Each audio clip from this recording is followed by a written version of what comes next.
Hello and welcome to this lecture. So in this lecture, we're going to delve a little more in detail into little more in detail into matrix powers. What happens when you take powers of a matrix? So remember, when you have a linear operator, you have a square matrix representing it, and you can keep multiplying the matrix with itself. You can repeating the operation over and over again. That you can do with square matrices. So for that, it's interesting to look at powers of matrices. In fact, so when we looked at the R2 case, we saw some applications of powers and all that. So it's very, very useful and important. Okay. So again, we'll begin with this contrast of what happens when you take powers of numbers versus powers of matrices. Okay. So powers of numbers, we all know it's very easy. So this is the number line, the real number line. I'm going to look at different values of A on this real number line and look at what happens when you take powers. Okay. So 0 is the easiest thing. You can keep taking powers. You'll only get 0. I mean, of course, you start from k equals 1, etc. So you get 0. And you'll see that no power, if your number is non-zero, you will never get 0 if you raise it to the power. Okay, of course, you can tend to 0 and all that, that's different, but you will never get equal to 0 unless a itself is 0. So that's one unique thing about numbers, right? And then 1 is also a very easy number to take powers of. 1 power k is 1. Minus 1 is also easy. It's not as trivial because it starts oscillating, right? Whenever k is even, it's plus 1. When k is odd, it's minus 1. So it keeps oscillating, plus 1, minus 1, plus 1, minus 1. Okay? So these are the only three sort of exceptional numbers when it comes to powers. Other things behave sort of okay. Because what can happen is, if a is not 0 and if a is not plus or minus 1, 0 plus or minus 1, you can never have a power k being equal to a power k prime. Any two powers of numbers are going to be different, right? So it will only produce different numbers. Only for these three numbers, you get some repetition. Okay. And you can say more. If mod a is less than 1, a power k will tend to 0, right? It will never be equal to 0, but it tends to 0. We've seen that. And if a is greater than 1, then a power k tends to infinity. It blows up, right? So it goes beyond bound. If a is less than minus 1 on this side, a power k sort of oscillates. Okay, so it blows up and oscillates. It doesn't converge to like minus infinity or something, right? So for k even, it will be positive and very large. And when k odd, it goes negative and very large. So it keeps oscillating between large positive and negative numbers. Okay, so this is what happens to powers of numbers, and this we know really, really well. But for a matrix, remember, it's got n by n matrix. It's got n squared real numbers. Okay, you're not just dealing with one number. As you take powers of a matrix, you have to track n square numbers. Okay, that itself makes the calculation very painful. So I'll show you later on in this lecture specific examples of powers. It's not easy to find matrix powers, right? So it's a lot of things. You have to take about n squared. And not only that, when you keep looking at a power k and k tends to infinity, some of those elements may converge. Some of the elements may oscillate. And some may go to 0 and some may blow up. Okay. So all this can happen simultaneously to different entries in the matrix, right? A power k has again n square entries. Some of those entries can keep blowing up, some of them can keep oscillating, some of them can keep converging. All sorts of strange things can happen at the same time in one matrix. Okay, so that's what makes it sort of interesting. Other interesting things that can happen is, here's a strange thing. A power k can be 0, right? But a may not be 0. Okay, so this is possible. Okay, so this is possible with matrices. Another thing that's possible is a power k can be equal to a power k prime, and a need not be 0 or plus or minus identity or something. Okay, that is also possible. So these things make matrix powers a little bit more interesting. Okay, so you can have some silly things happen when you raise matrix to powers, even if originally the matrix was not so silly, right? It's not so 0 or plus or minus. Okay, so that's a brief high-level overview. Now we're going to dive into computation of matrix powers. So what we're going to do is to look at some simple cases and try and compute matrix powers. And I want to sort of convince you that finding matrix powers is hard. It's a little bit painful. It's not easy. Okay, you have to be very clever and you have to think of all sorts of things. You should know convergence, series, summation, this, that, all of that you have to know. Let's quickly go through them. Okay. So before that, we saw this theory already. So if you have an operator, you can repeat it, repeatedly apply it on starting with an element. So you have t power k being r into rn, and then a power k. If you have a basis and you represent t with a power k is the matrix for t power k in the same basis. Okay, so this we've seen before. So the question is, how do you compute matrix power? So the easiest matrix for which you can compute matrix powers the diagonal matrix. Why? Because if you have diagonal entries, A squared is simply the diagonal entry squared. Okay, it sort of behaves very close to a set of n numbers, right? The diagonal matrix is like that, a set of n numbers, and then when you power it, each of those numbers are getting squared. Okay, so it's sort of like element-wise power of these n numbers. Okay, so likewise, A power k is d1 power k to dn power k. Now again, you see there'll be different convergence behavior depending on the value of this. Supposing I took d1 to be 0, this will be 0. Supposing I took d2 to be 1, this will be 1. Supposing I took dn to be greater than 1, this will blow up. If I took some other value in the middle to be less than -1, it will keep oscillating. So you can see how if you start with a matrix which is all finite and nice, but A power k as k tends to infinity can show different convergence behavior, immediately obvious for the diagonal matrix. But I also want to point out, while I said matrix powers are hard, for this matrix it's very, very easy, right? So diagonal matrices, it's very, very easy. So you may say, why can't we, why should matrix powers be hard for other cases? I'll show you. But for diagonal, it's very nice. You can find precisely what A power k is for every k. Okay. So another thing that people look at is you have a vector x, right? And then people try to ask what happens to A power kx as k tends to infinity. Okay. See, ax is easy to characterize. What about A power kx? And particularly when k becomes very, very large. Okay. So what happens as k grows? So this is an important question that people ask. So here it turns out, see, if you look at it, all these powers are different powers of different numbers. So I'm going to look at that index, okay, I star, where di star is maximum, okay, absolute value maximum, because that's going to dominate this product, right? So whichever di is large, that will grow the largest, and that will dominate this vector A power kx. All the other things will become really, really small. So as k tends to infinity, A power kx is roughly di star power kxi star. All the other things, I've shown it as 0 because it's approximate. Compared to this, they'll go to 0. So if we divide by di star k, they will all go to 0. Okay, so that's what this means. This approximation, and showing 0 here means compared to this guy, these are all small. If we divide by this, this will all go to 0. This will stay here. Okay, so that's a better way of showing it. And later on, I'm showing it later. Okay. So now notice what happens if di star, everything depends on this di star, no? The largest value and whether it is between -1 and 1. If it's between -1 and 1, everything will converge to 0. If it's equal to 1, everything will converge to the same thing. I mean, xi star will converge to just the same number. If it's greater than 1, it will blow up. If it's equal to -1, it will oscillate. If it is less than -1, it will oscillate and blow up. Okay. So all these things you can see. So this is also sort of important. This A power kx, how the linear transformation works as you go to larger and larger powers. Okay, so it's very important as well. Okay. Okay, so having seen diagonal, which was very, very easy, the next example we're going to see is a 3 by 3 lower triangular matrix. So notice this lower triangular matrix, I picked it specifically.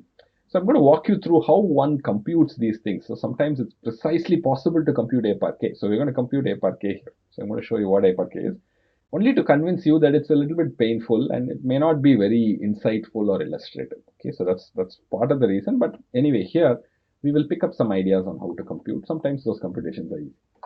So if you do A squared, I'm going to, so all these things start with a few basic computation and see if you can see a pattern. A squared is 149,355.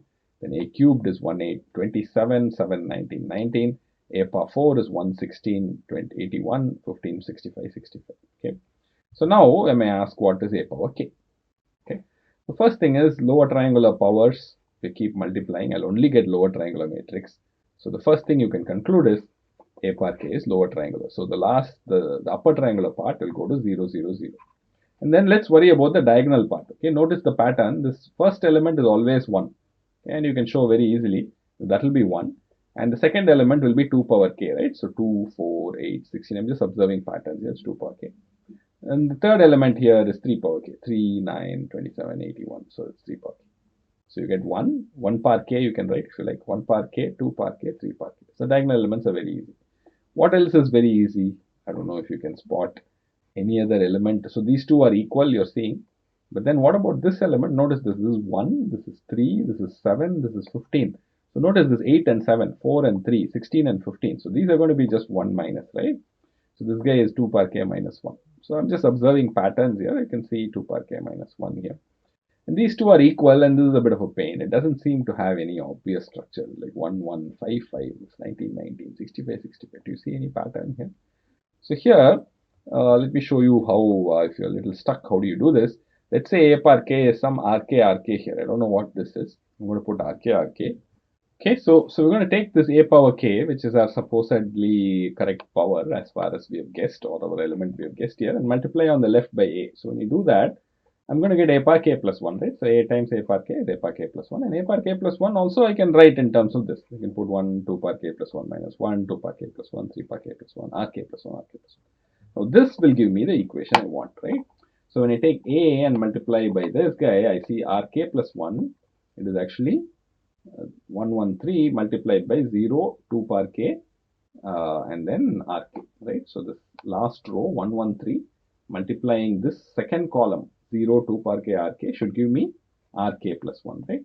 And that is RK plus 1 is 2 power K plus 3 RK. You can also check that this other equation is also the same. Okay, 113 multiplying the first guy will also give you the same equation. So how do you solve something like this? This looks ridiculous, some major thing. I'm not going to maybe walk through all the methods for solving these things. The kind of recursions are a bit painful. The solution happens to be 3 par K minus 2 par K. Maybe some of you saw the sequence 1, 5, 19, 65, and you can see that it is 3 par K minus 2 par K, maybe, right? 27 minus 8, 9 minus 4, 81 minus 16. Some of us are pretty sharp with these things. So you get 3 par K minus 2 par K. So you notice that you get this, okay? So once again, this course is not about doing these kind of computations. It's just to show you that while powers of matrices maybe can be computed using some methods, it looks a little painful to do it directly. Later on, we'll see some smarter ways of doing this in this course, but right now, this looks like very painful, and you don't get too much insight also, right? What is going on, whether it's going to blow up or not, you don't know, okay? So you can check, okay, anytime you do a computation like this, definitely check A times A par K should be A par K plus 1, okay? You can check this in this particular case, it is true. Okay, so you got A par K like this. You can also do, more things with it. Like for instance, you have A here, A par K here, and you can see limit of A par K divided by 3 power K. If you divide by 3 power K, you're getting 111 below. So this gives you a sense of what's going to happen to this A power K as K becomes really large. It looks like 3 power K, 3 power K, 3 power K in the last three elements. And if you want to multiply by X, you're going to get a precise formula for A par K into X. And then even here, what happens as K grows is an interesting question. You can pull 3 par K out. When you pull 3 par K out, all these other guys will go off to 0. You will be only left with 0, 0, x1, x2, x1 plus x2 plus x3. So if you find A par K, you can say interesting things about what A par K does. But then this method of finding seems like a lot of, you have to look at a lot of calculation. And this was okay for 3 by 3. And it was also lower triangular. That's also made it easy. But what if I make it 30 by 30 or 300 by 300? You're not going to be able to do any of that in a reasonable fashion. Okay. So let's look at slightly unusual examples. I told you matrices behave in strange ways. So here is another example. So here is the matrix A. If you do A squared, you get this matrix. Okay. So it looks different enough from that. You multiply, you get this. But if you do A cubed, you go back to the original matrix. Okay. So I've selected this matrix very carefully. So if you have A, you get to A squared like this. And if you do A cubed, you get this. Okay, look at this magic. Okay, so later on, we'll see some ideas on why these things are happening and why this is interesting. But anyway, so this is one such thing. So once A cube becomes equal to A, it's easy to do other things, right? So A power 4 will be A squared. A power 5 will again become A. And then you'll keep getting A squared A, A squared A. So in this particular case, if you started with this matrix, you're going to get these oscillations. It's going to go A power K will be A for K odd and A squared for K even. So notice how dramatically different. This is also a lower triangular matrix. I had one matrix there and it was blowing up with 3 power K and all. Here you have another matrix which is oscillating. Okay, it seems very, very interesting. And it'd be nice to know why these matrices are doing these things, right? So here is another matrix which is like 1, 1, 1 here. It's non-zero clearly. You do A squared. There's only one left here. If you do A cube, you go to 0. That's it. Once you go to 0, after that all powers are 0, right? So A par K is 0 for K greater than or equal to 3. So these are sort of unusual examples. Both were lower triangular. These can happen with even full non-triangular matrices, just to tell you. But these kind of things can also happen. It'd be nice to know why these things are happening. Why is it that suddenly the matrix power becomes 0 and all of that. Okay. And here is a more complicated example. I'm going to go through really, really fast and not spend too much time. So notice I put here A. Okay, so this A kind of cases are again slightly bizarre. And then you have B and then C here. So again row triangular. But notice when you do powers, A squared is this. Okay, so in the second, in the last element that is left, the second part is easy, right? It's again K A power K minus 1 C. Okay, K A power K minus 1 B came here. This one is K A power K minus 1 C. But the first part seems really tricky. So, okay, so you have to write it down. You see that the 3 comma 1 element is some RK times A power K minus 2 B squared, right? So that always is true. A power K minus 2 into B squared is true. And then K A power K minus 1 C, this is true. And for k equals 1, 2, 3, 4, Rk is 0, 1, 3, 6, 10, etc. So you can see this is what's called an AGP. No, it's not AGP. It's like arithmetic progression, but then the common difference itself is another AP, right? So you get 2, 3, 4, like that. So if you sum this, you'll see that this Rk is half k into k minus 1. So this is something, I mean, these are techniques you should know. But basically, if you do all that, you get this kind of an expression. Okay. So you see again, it's a little bit painful, but notice this was dramatically different when the three diagonal elements were the same, A. You're getting dramatically different looking type products here, and you're getting K squared and all showing up in the expression. Okay. So just to walk you through what this is, this A gave you this kind of a power K, and you can see very interestingly, if mod A is less than 1, it doesn't matter what B and C are. Mod A is less than 1, this limit goes to 0.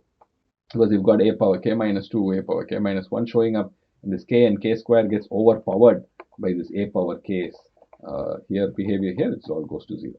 But if mod a is greater than or equal to 1, there is a k squared behavior. In fact, if you divide a power k by k square into a power k, you will get something like this. So this dominant term is k square a power k, and then you got a b squared by 2a square here. Everything else will go away. Okay. So you can also multiply by these guys. You get a power k into x, a power k comes out, and you get this big nasty expression. Okay. So I'm not showing any upper triangular examples because upper triangular and lower triangular sort of are the same. Okay, you can convert whether you power and take transpose or transpose and take power is the same. So you better transpose it. You get lower triangular, take power, and then transpose it back again. You'll get upper triangular. Okay, so upper triangular, lower triangular is the same. Okay, so what's the moral of the story? Moral of the story is even if you have 3 by 3 matrices, when you take powers, you get dramatically different behaviors for what can happen to the powers. So it's important, given the matrix, to understand when you get these kind of different behaviors. And direct calculation is not going to take you that far. Okay? So hopefully that part was clear through this little lecture. Thank you.